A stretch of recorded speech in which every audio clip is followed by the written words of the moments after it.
Hello, great people. Welcome back to our channel. We are so excited to have you again.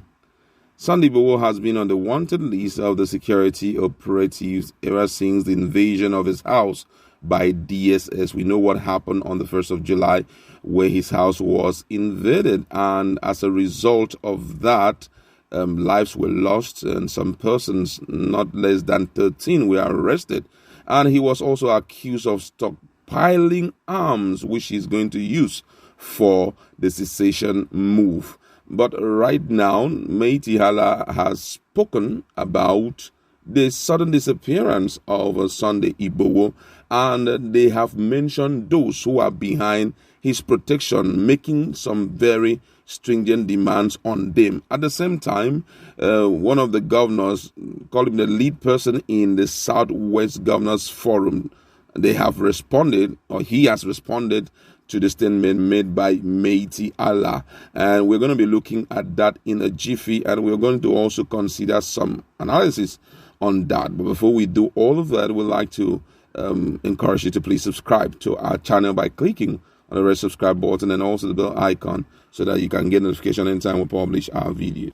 Miyetti Allah Hall, which is one of the umbrella bodies of a herdsmen in Nigeria, has alleged that Southwest governors are hiding wanted Yoruba activist Sunday Adeyemo, aka Sunday Igboho.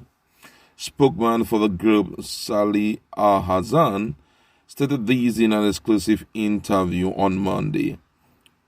But Donald Ojogo, an aide to the chairman of Southwest Governors Forum and Governor of Ondo State Rotimi Akeredolu, said it is demeaning for the governors to respond to Miyetti Allah's accusation.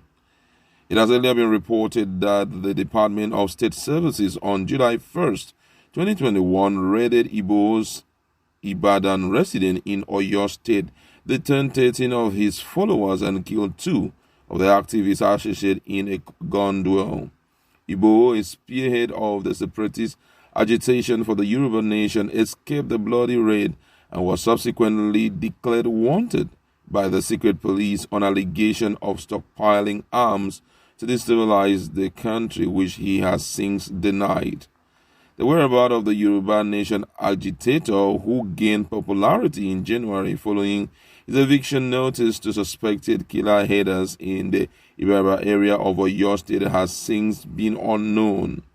Speaking on Monday, the Miyetti Allah Hall spokesperson said the DSS should have raided Igboho's house earlier than it did. Al-Hassan, however, advised the activist to turn himself into security operatives because he would be forcefully apprehended. In his word, he said it is in his own interest, that's Igboho's interest, if he submit himself peacefully so that he can face justice. Why is he running? Is he not a revolutionary? He should submit himself before they get him, because as it is now, he has been declared wanted. He should present himself to the nearest police station. The group spokesperson also alleged that the 6 governors in the Southwest region are hiding Igboho. And in his word, he said all Igboho's actions are political. He is being used. His godfathers in the Southwest should bring him out. The security agencies are speaking the language he understands. They will get him. I know the governors are hiding him, but the security agents will get him. The Nigerian state has declared him wanted. He is not more than the state. The governors keeping him should produce him. He declared a republic. That was a rebellion. How can you be threatening the sovereignty of the Nigerian state and you still have the guts to be walking around and be organizing rallies? However, Ondo State Commissioner for Information and Orientation, Donald Ojogo, said it is belittling for the governors to respond to the allegation by Miyetti Allah. When contacted for a reaction on the allegation by the headers group, Ojogo told us that it is necessary, absolutely demeaning, for elected governors to engage an association in a media banter. Meanwhile, the Miyetti Allah Cattle Breeders Association of Nigeria, another headers group in the country, kept mum on Igboho's imbroglio. We don't have any comment on the matter. We don't talk on political or security issues. Magban Secretary General Usman Baba to open up on Monday. Before the DSS bloody ready, Igboho and his Ibadan resident has been attacked this year on January 26, 2021. Some faceless hoodlum attacked the Soka resident of Igboho, also in Ibadan, and razed the house. The incident occurred a few weeks after Igboho issued a 7-day ultimatum to killer headers in Iganga in Ibaraba area of Oyo State. Igboho has enforced same, which lead to the eviction of the Fulani leaders in the rusty town Seriki Saliu and his men. Following the expiration of his ultimatum, the activist has stormed the agrarian town and saw to the eviction of Abdul Kader and his men, who were accused of sundry crimes including rape, kidnapping, and killing of farmers. Abdul Kader, who has been displaced to Kwara State, however, denied the allegation that has been reprisal, though the latest occurred in June after 17 persons were reportedly shot dead when hoodlum invaded Iganga on motorbike around midnight, killing and destroying properties, but Abdul Kader had denied being behind the reprisal. President spokesperson Garba Shehu, who had said that the then Inspector General of Police, Mohammed Adamu, ordered the arrest of Igboho, recently commended the secret police for their raid on the resident of Igboho, whom he described as a militant ethnic secessionist. I want to comment on this issue of, Miyetti Allah throwing accusation at the Southwest governors. For me, that is a way of denting their image, and if taken to the law court, they will have to, that's talking about Miyetti Allah, needs to produce enough evidence to prove that it's actually the governors, Southwest governors, that are hiding Igboho. Don't forget, when we're talking about this issue, we have to also remind ourselves that in the northern part of the country, we are seeing Fulani headsmen having a field day. Apart from Fulani headsmen, we are also seeing people who masquerade as, bandits, who are also having a field day. It has hit Zamfara State, it has hit Katsina State, Kebbi State, mentioned in Niger State, Kaduna State. It's happening almost on a daily basis. Now, the success of these guys thus far should make one begin to wonder if those who call themselves security, chief security officers, talking about the governors, if their hands are not there. But as far as you don't have clear-cut evidence to prove that that person is involved in that level of crime, you need to be very cautious in the words you say.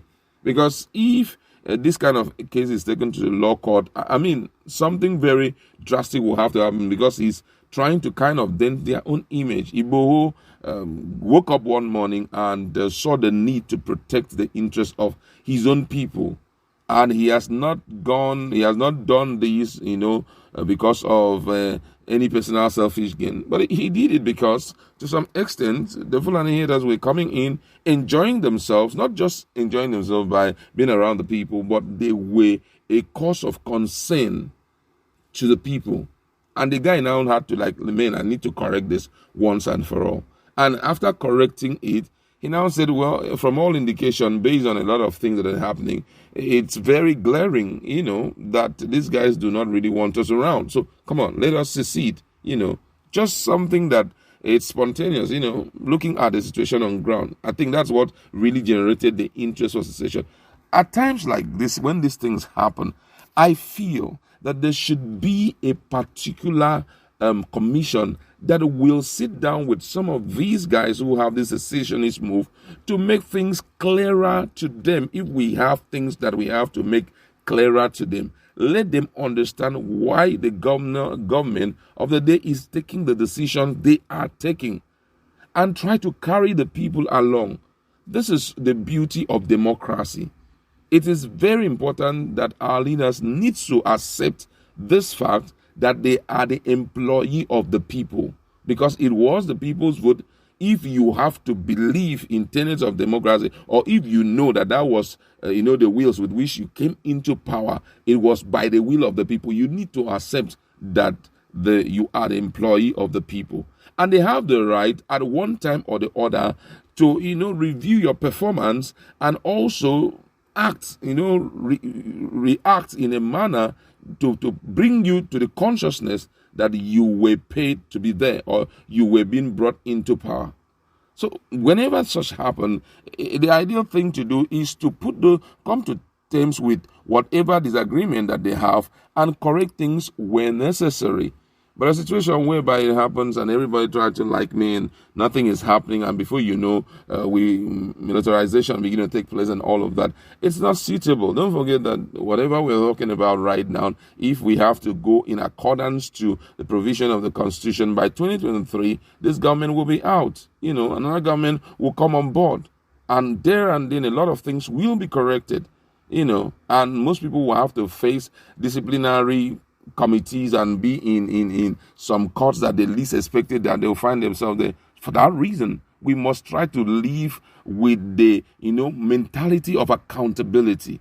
Miyetti Allah needs to be careful the way they vomit things, the way they talk, because those words are sure to bring some kind of issues. I like to leave it there.